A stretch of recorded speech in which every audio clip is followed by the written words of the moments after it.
that you expect Bitcoin to reach more than $200,000 by the end of this year.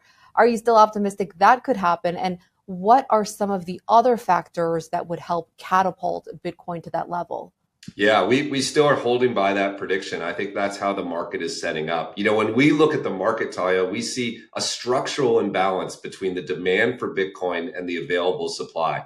We know the Bitcoin network only produces 165,000 Bitcoin per year. That's the full supply.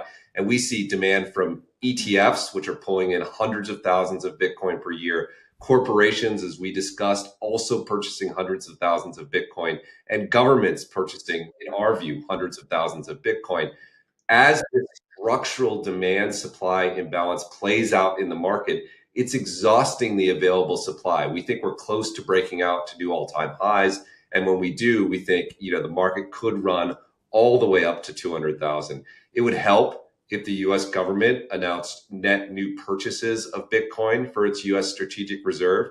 It will help if we get passage of the Genius Act and maybe market structure regulation in the US.